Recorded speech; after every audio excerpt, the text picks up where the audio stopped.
wabarakatuh. Perkenalkan, nama saya Mutiara Hardining Tias, NPM 1913-053032, absen 21 dari semester 4C.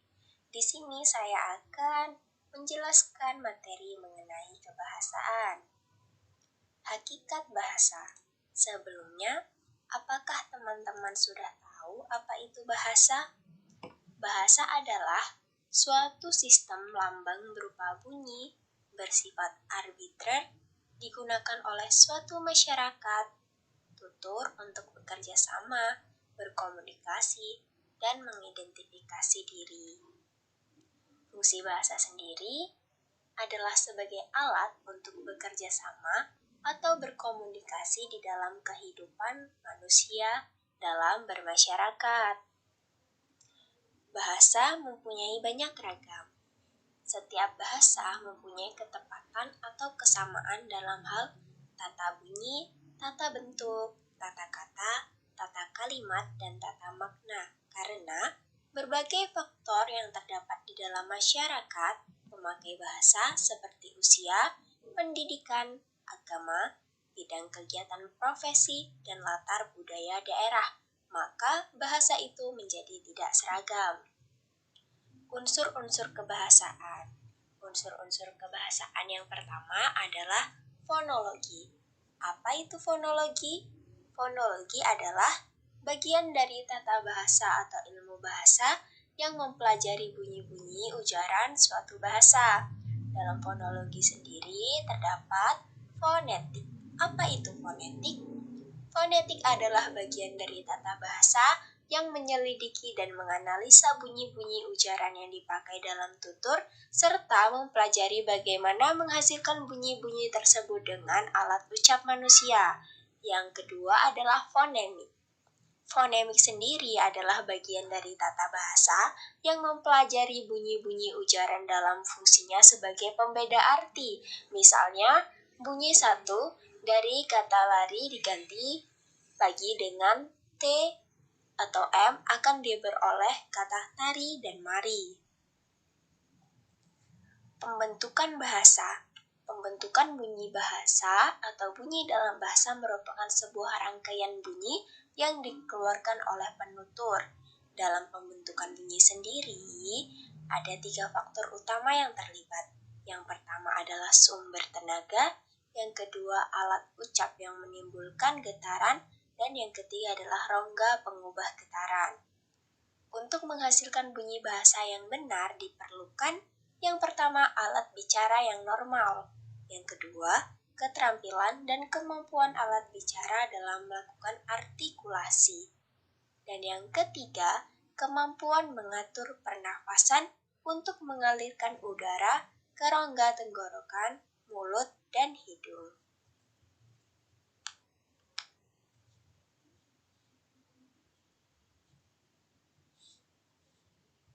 Selanjutnya adalah vokal dan konsonan. Apa itu vokal? Apakah teman-teman tahu? Vokal adalah bunyi ujaran yang terjadi karena udara yang keluar dari paru-paru tidak mendapat halangan. Jenis dan macam vokal tidak bergantung pada kuat dan lembutnya getaran udara, tetapi bergantung pada posisi atau bentuk bibir, tinggi rendahnya lidah, dan maju mundurnya lidah. Yang termasuk vokal ialah A, I, U, E, O, E. Yang kedua adalah konsonan. Konsonan adalah bunyi ujaran yang terjadi karena udara yang keluar dari paru-paru mendapat halangan, entah seluruhnya atau sebagian. Yang ketiga adalah diftong. 2 kalimat berurutan yang diucapkan dalam satu kesatuan waktu yang sering disebut huruf rangkap, misalnya bunyi au dan ai pada kata-kata seperti pulau, harimau, bangau, ramai, pantai, dan lantai.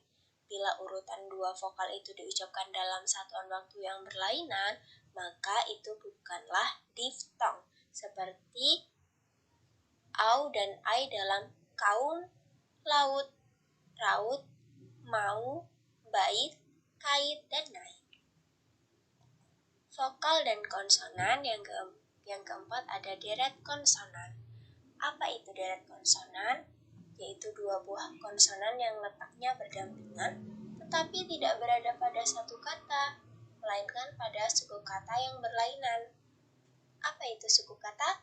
Suku kata adalah bagian yang diucapkan dalam satu hembusan nafas dan umumnya terdiri dari beberapa fonem. Contohnya, datang.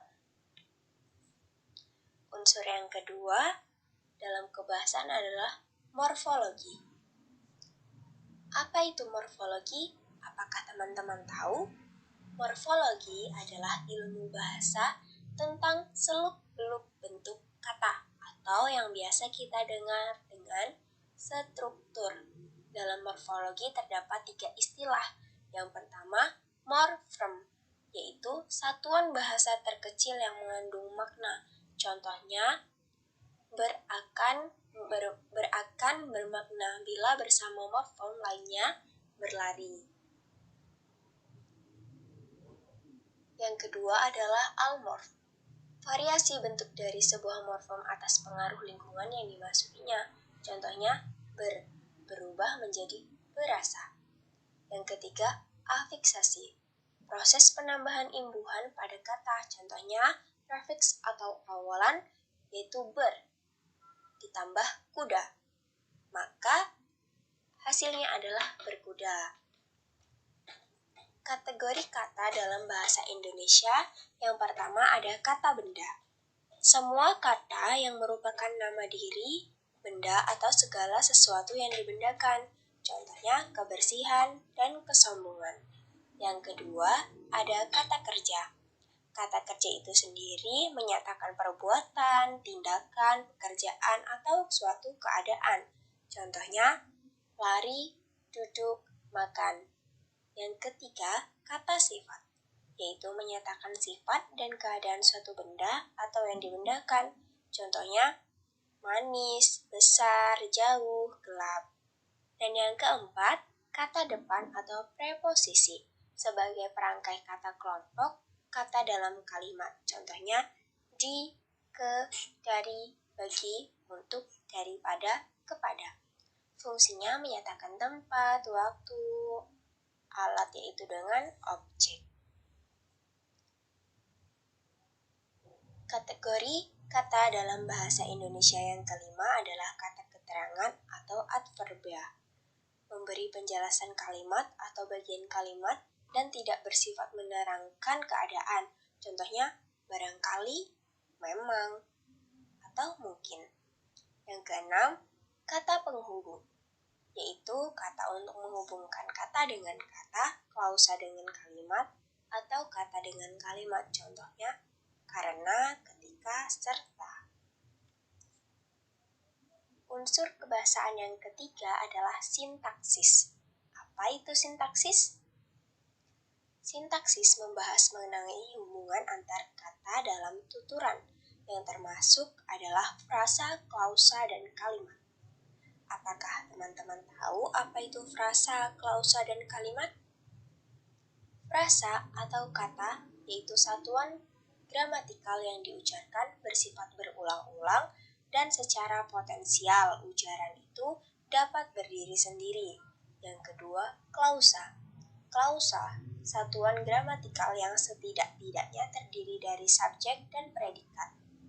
Yang ketiga adalah kalimat.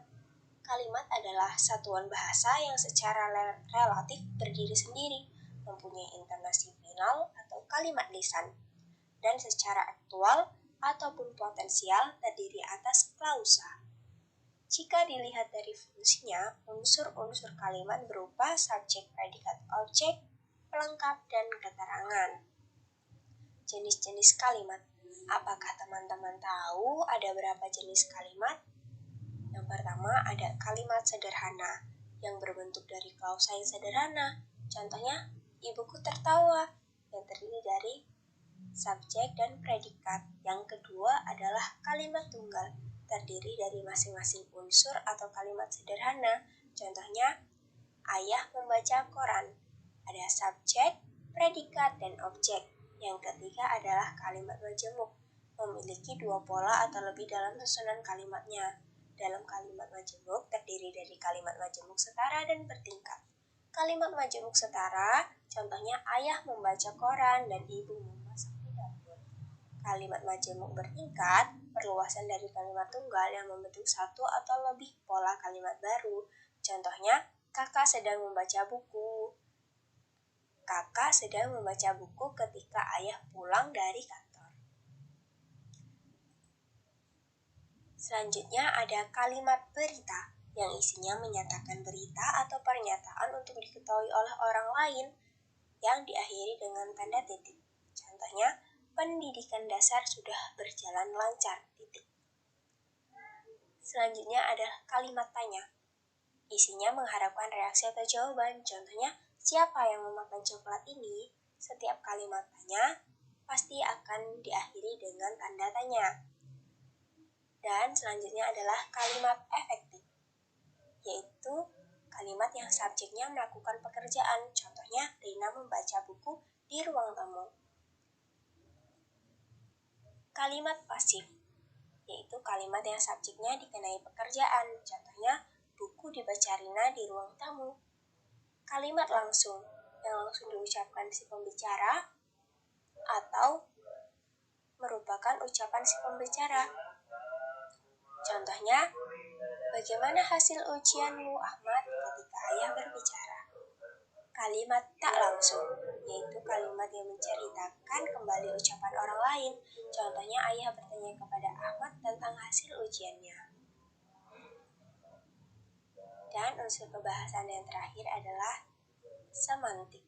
Semantik dalam bahasa Indonesia berasal dari bahasa Yunani yang berarti tanda atau lambang. Kata kerja adalah semino yang berarti menandai atau melambangkan.